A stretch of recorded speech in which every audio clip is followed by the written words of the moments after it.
There are brown and black families, families of color all over the United States who have distinct and real and deep relationships with their land.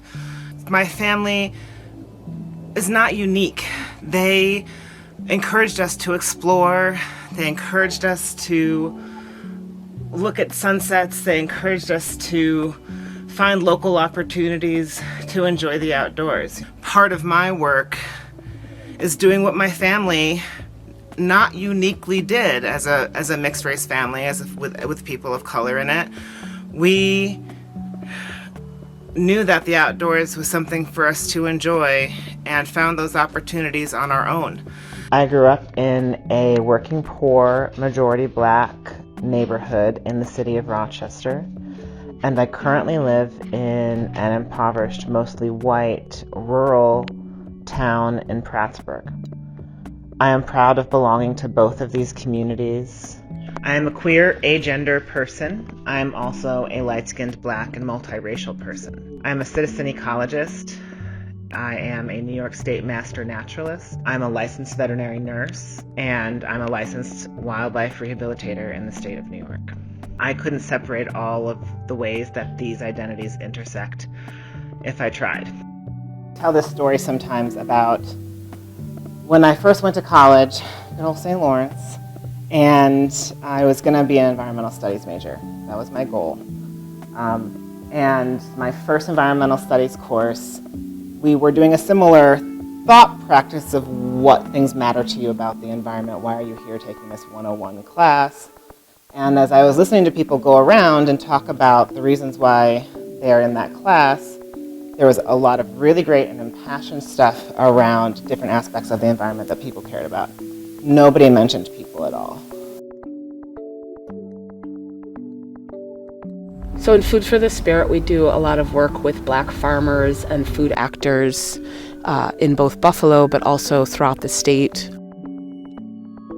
We do identity-based organizing, and we do our work through building relationships and networks and supporting those networks and the work that individuals in those networks are doing. When I met you, felt like your story and your work with Mar was really important to share. I saw working together on this movie as an opportunity to continue to build relationship with you and to get to know the work of Mar. MAR stands for Mutual Aid Wildlife Rehabilitation Center, and it's located in rural Steuben County, the Finger Lakes region of New York, in a town called Prattsburg. We are an organization that rehabilitates injured, ill, and orphaned wildlife. And we also engage in community education work.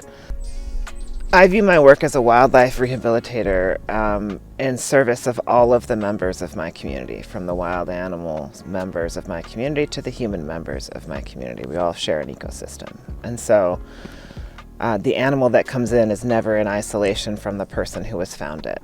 And I could very easily just say thank you for the animal and do what I need to do. But for me, I can't separate that animal's needs from that person's needs because we're all in it together. And so Mutual Aid Wildlife Rehabilitation Center is unique in that we try to center direct solidarity with the humans in our community just as much as the solidarity and support that we provide the wild animal patients that we get in. The raccoon that falls through the ceiling of a home, yes, we got to work about figuring out about getting the raccoon out of the home. We got to figure out to keep the raccoon from getting in again. Then I also like to talk with the folks about why the raccoon was able to get in and what those folks might need to help keep that from happening too. So it's not just for the raccoon's sake, it's for the people who live there's sake, and together trying to figure out a solution. Our community education work is focused on helping folks make the connection between the injustices that are faced ecologically and social injustices, and realize that those two intersect. Part of the importance of doing that work is that it requires a calling in of the mainstream environmental and conservation movements to not only recognize that intersectionality between environmental harms and marginalized people, but in particular that marginalized people are disproportionately affected by the harm of environmental destruction. And so if one is going to combat an environmental issue, it cannot be done well or effectively without being led by the people most impacted. This call-in is about folks to expand their environmental campaign work. It's a call-in for social justice activists to expand their understanding of the impacts of environmental harm. And actually, in fact, it's mostly a brown people issue. Mostly an impoverished people issue, mostly a people with disabilities issue.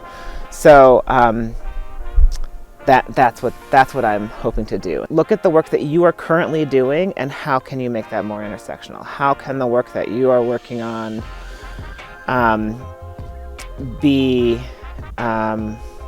more holistic?